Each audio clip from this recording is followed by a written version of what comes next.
Graduation के बाद अगर आप एक ऐसी नौकरी की तलाश में हैं जो आपको अच्छी सैलरी दे, बढ़िया जॉब प्रोफाइल दे, अच्छी करियर ग्रोथ और प्रमोशन दे और साथ ही समाज में आपका एक अच्छा रुतबा भी हो, तो आप बिल्कुल सही जगह पर हैं।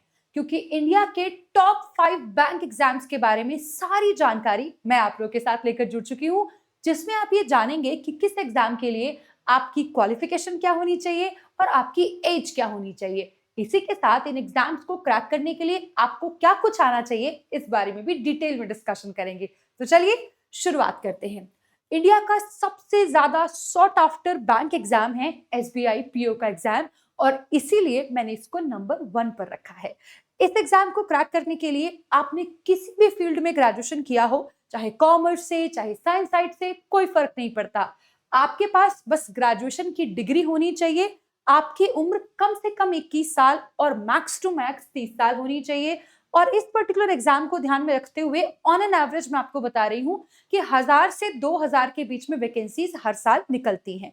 पर ये बहुत टफ कंपटीशन होता है, क्योंकि हर बच्चा जो बैंकर बनना चाहता है उसका पहला सपना एसबीआई पीओ ही होता है। और हो भी क्यों ना भाई, इतनी अच्छी सैलरी जो यहाँ मिल रही होती है, तो जो भी बच्चा सिलेक्शन लेगा उसकी सैलरी बहुत अच्छी होती है। ठीक है, इस एग्जाम को क्रैक करने के लिए आपको 3 फेजेस से गुजरना होता है। पहले प्री, जब प्री क्लियर हो जाएगा उसके बाद मेंस। मेंस में आपको डिस्क्रिप्टिव भी देना होता है, यानी कि आपको यहाँ पर प्रेसी राइटिंग, ईमेल राइटिंग भी करनी होती है। और उसके बाद आता है इंटरव्यू। जब आपके तीनों फेज क्लियर हो जाते हैं तो आप बन जाते हैं ऑफिसर एसबीआई पीओ। नंबर 2 पर आती है आईबीपीएस पीओ की जॉब। लेकिन इसके पहले मैं आपको ये बता दूं, अगर आप जनरल कैटेगरी से हैं तो आपके पास केवल 4 अटेम्प्ट ही होते हैं एसबीआई पीओ एग्जाम देने के। नंबर 2 पर जैसा मैंने कहा अभी आईबीपीएस पीओ की नौकरी आती है, और इसके लिए भी बिल्कुल जरूरत नहीं है कोई परसेंटेज क्राइटेरिया दिमाग में रखने की। अगर आपने ग्रेजुएशन किया हुआ है तो आप इस पर्टिकुलर एग्जाम के लिए अप्लाई कर सकते हैं। कम से कम उम्र 20 साल और ज्यादा से ज्यादा 30 साल होनी चाहिए। इस पर्टिकुलर एग्जाम को ध्यान में रखते हुए अच्छी खासी वैकेंसीज हमें देखने को मिलती है। ऑन एन एवरेज आप मानकर देख सकते हैं कि लगभग 5 से 6 हजार वैकेंसीज हमें यहाँ पर देखने को मिलती हैं। कभी कभी कम भी हो जाती हैं तो कभी कभी ज्यादा भी हो जाती हैं। ठीक है, सैलरी की बात करें तो अच्छी खासी सैलरी है, क्योंकि आखिरकार ये भी ऑफिसर रैंक की जॉब होती है। इस एग्जाम को क्रैक करने के लिए भी आपको 3 स्टेजेस से गुजरना होता है, प्री, मेंस और इंटरव्यू। इसके मेंस में भी आपको डिस्क्रिप्टिव एग्जाम देना होगा। राइट, ये आपकी जॉब नंबर 2 है, ये भी सॉट आफ्टर जॉब होती है। नंबर 3 पर आता है एसबीआई क्लर्क का एग्जाम, यानी कि एसबीआई में क्लर्क की पोस्ट। यहां पर भी आपको सिर्फ ग्रेजुएशन आपका रिक्वायर्ड है, आपका ग्रेजुएट होना जरूरी है। इसमें कम से कम उम्र 20 साल और मैक्स टू मैक्स 28 साल होती है। यहां पर आपको बम्पर वैकेंसीज देखने को मिल सकती हैं।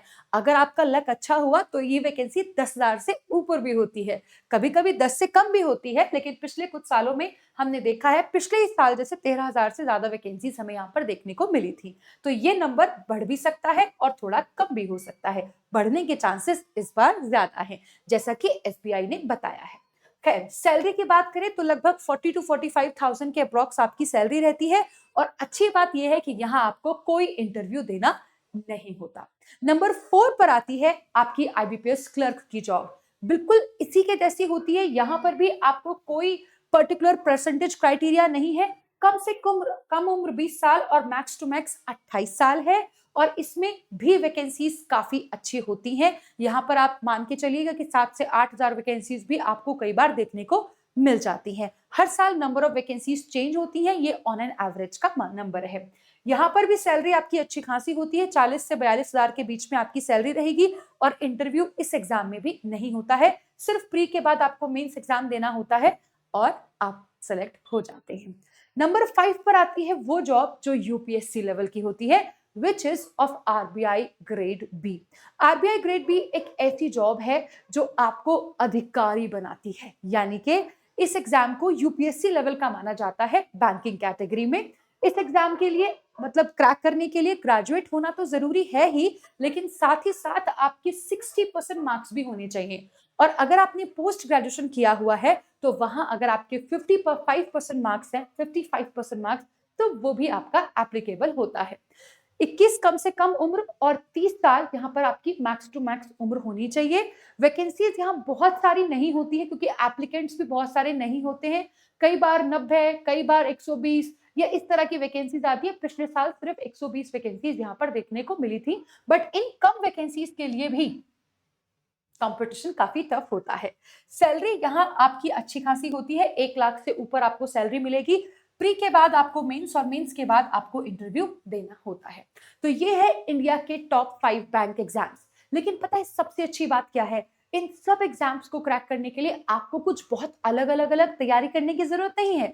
इन सभी एग्जाम्स का सिलेबस केवल एक होता है। आपको क्वांट्स पढ़ने के लिए ये सारे सब्जेक्ट्स पढ़ने होंगे, ये सारे टॉपिक्स पढ़ने होंगे। रीजनिंग पढ़ने के लिए ये सारे टॉपिक्स पढ़ने होंगे और इंग्लिश के लिए आपको अपनी ग्रामर, रीडिंग स्किल्स और वोकैबुलरी पर कमांड करनी होगी। और सिर्फ इस एक सिलेबस को पढ़कर आप ये सारे एग्जाम क्रैक कर सकते हैं। यहाँ पर सिलेबस में कुछ भी डिफरेंस नहीं होता, यही बैंक एग्जाम्स की सबसे अच्छी बात होती है। और प्री में आपको केवल 3 सब्जेक्ट्स ही पढ़ने होते हैं। मेंस में आपको जीए भी पढ़ना होता है और कभी कभी 1-2 क्वेश्चन आपको कंप्यूटर से भी देखने को मिल सकता है। बस इतना ही है। लेकिन याद रखना, एक बहुत इंपॉर्टेंट टिप अगर मैं आपको दूं बैंक एग्जाम्स क्रैक करने की, तो वो है आपकी रीडिंग स्किल्स। अगर आप अपनी रीडिंग स्किल्स पर कमांड करेंगे ना, तो आपके लिए रीजनिंग भी आसान हो जाएगी, क्वांट्स भी आसान हो जाएगी और जाहिर सी बात है इंग्लिश भी आसान हो जाएगी। तो आप सब अगर बैंक एग्जाम्स क्रैक करना चाहते हैं और डिटेल्ड स्ट्रैटेजी चाहते हैं, तो जरा वीडियो के कमेंट सेक्शन में अपने विचार मेरे साथ शेयर कर दीजिएगा। I will be making few more videos. इसी के साथ आप सभी को बता दूं, रीडिंग स्किल्स को इंप्रूव करने के लिए आप मेरे साथ जुड़ सकते हैं द हिंदू एडिटोरियल एनालिसिस में, जहां पर हम लोग कर रहे होते हैं detail discussion, vocabulary, grammar and everything, जो आपके बैंक एग्जाम्स को क्रैक करने के लिए आपकी बहुत हेल्प करेगा। तो डू ज्वाइन, रोज सुबह 8 बजे। इसी के साथ आप मेरे साथ डिटेल में अगर इंग्लिश पढ़ना चाहते हैं, तो यहाँ उन्नति जो कि एक कंप्लीट इंग्लिश सोल्यूशन है, वहां पर जुड़ सकते हैं। ये एक पूरे साल भर का सब्सक्रिप्शन है जो बहुत ही अफोर्डेबल आप लोगों के लिए रखा गया है, ताकि एजुकेशन हर घर तक पहुंच सके और हर घर में एक बैंकर बन सके। मेरी डेली क्लासेस का स्केड्यूल कुछ इस तरह से है। Thank you so much. I hope you guys have liked the video. God bless you all.